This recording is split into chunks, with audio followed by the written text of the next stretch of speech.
Boker Tov, we're continuing in Masechet Pesachim, Perek Mishna Zayin. So we said that there were three groups. Bnei Yisrael would be divided into three groups doing the Korban Pesach. And once they would fill up the Azara, they would lock the doors, and then the second group would come in, and that's what the Mishnah here says. Yatzta kat rishona, when the first group left, v'nichnesa kat shniya, the second group went in. Yatzta shniya, second group finished, came out, v'nichnesa shlishit, the third group went in. K'maaseh rishona, kach maaseh shniya v'shlishit. Exactly as we explained earlier, as how they did the Korban Pesach for the first group, that's how they did it for the second group and the third group. Now, during Korban Pesach, the Leviim were singing the Hallel. Karu Hallel. They were reading the Hallel, they were singing the Hallel. Im Gamru Shanu.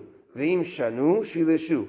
If the Leviim finished the Hallel, they repeated it a second time. If they finished it a second time, they repeated it a third time. Now remember, this is all of Bnei Yisrael divided into three groups that are doing the Korban Pesach. So, says the Mishnah, Afapi shelo shileshu mimehem. It never happened that with one group, the Kohanim, the Leviim finished Hallel three times. They started in the third time. Never happened that they finished the Hallel three times. Unbelievable. So a third of Bnei Israel, I don't know how slow they read the Hallel or sang the Hallel. It depends, which chazanim they had. But they did the Hallel two times and they never finished the third time. Rabbi Yehuda Omer, Rabbi Yehuda says, Mimehem shel kat shalishit shelo higia le'ahavti ki yishma Hashem mipeneh she'ama muatin. Says Rabbi Yehuda, it never happened that the third group even got to, in one time of Hallel, to ahavti ki yishma. Now, there's Hallelujah, that's the first paragraph.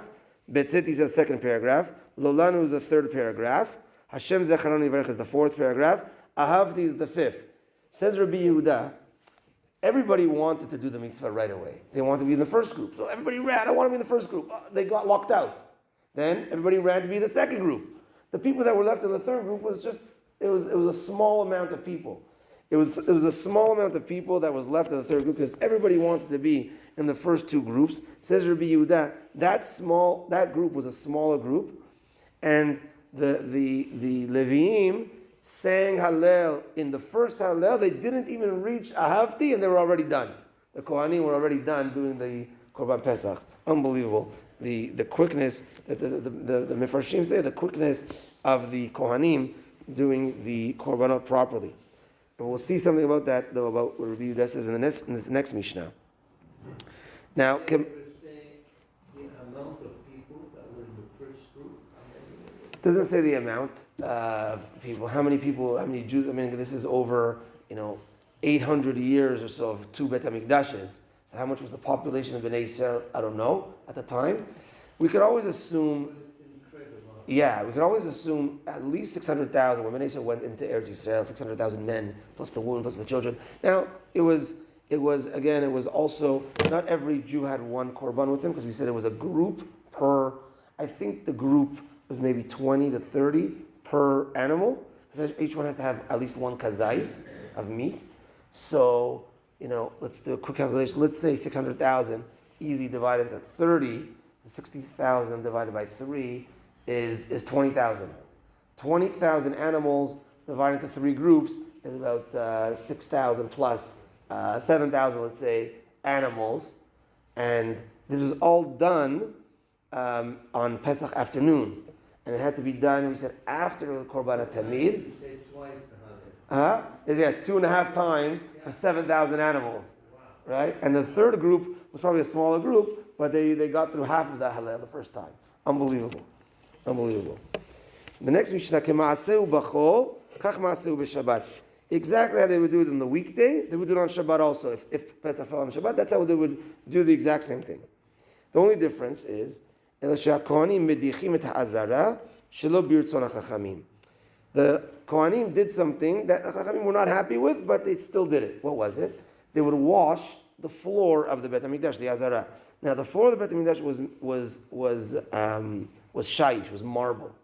Now, they had a system where they would open up the water and they would plug one area where the water would exit, it would fill up the water from the river that was a kind of, I think, the Mea Gichon, and it would fill up the water, it would kind of rise a little bit, and clean up all the blood that was on the floor, and then it would unplug it and the water would go out. They did that also on Shabbat, the Kohanim. The Chachamim were not happy with it, because there's a rule that on marble, that type of thing was okay. But if a person didn't have marble at home, let's say, cleaning with a broom on earth, if he has an earth floor, that's mashve gumot. You might have holes in your earth that now I put dust in, I fill it up. That's not allowed on Shabbat. So Chachamim were worried if in the Beit HaMikdash they're going to do this type of washing, people might learn to do this type of washing. At home, Chachamim weren't into it, but the Kohanim did it, and okay, fine, let them do it. The next thing, Rabbi Yehuda, he said to do this, and the Chachamim did not allow him to do it. Rabbi Yehuda Omer, Kos haya memale midam ha'tarovot. So Rabbi Yehuda says, there used to be a lot of blood on the floor at the end. He says what they would do is one Kohen would take a big cup of blood from the floor, Zarko zrika achat agam mizbeach. He would take it and he would throw it on the mizbeach, the blood. Velo du lo. No, we don't do that. What was his intention? Rabbi Yehuda said, maybe the Kohanim, there were so many shechita, and they catch the blood, they pass the blood. We said yes last time. There were so many animals, maybe one of the animals' blood didn't go on the mizbeach. So now that I have a lot of blood on the floor, all mixed up, all the animals, I'm going to take one cup, and all the blood of every animal's in there somehow. I'm going to throw it on Mizbeach, and then everyone blood was yotzeh that way. So the Chachamim argued and said, no, we don't do that. First of all, number one, don't worry. They took care of the job. We have to be so mad that the Chachamim took care of the job. Number two is that blood that goes on the Mizbeach is only blood directly from the neck right after the killing, right after it dies, and that's called, I'm forgetting the Hebrew terminology, but it's like the blood of Chaim, the blood of its life. Like right there, that blood that gets shot out of its neck, that was blood that it needed to live. As opposed to like a little cut on the leg, that blood that comes out of the body, it's not going to kill him. Right? Okay, unless it drains out, whatever. But this is blood of life. Only that blood goes on the Mizbeach. Now, after shechted, the blood that comes out afterwards is blood that maybe from the flesh or whatever, and that blood's not supposed to go on the Mizbeach. Rabbi Yehuda was of the opinion, mixed up bloods, it's all blood, it's okay. Chachamim said, no, we don't do that, and also trust the Kohanim, and therefore they did not allow this practice.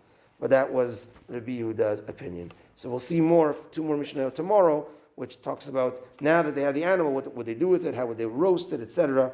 We'll get into the stories of how they do the Korban Pesach. Baruch Adonai Le'olam, Amen ve'Amen. Rabbi Chananya ben Akasha omer רצה הקדוש ברוך הוא לזכות את ישראל לפי הכרחי בעליהם תורה מצווה שנאמר אדם חפץ מען צדקו הגדיל תורה וידיר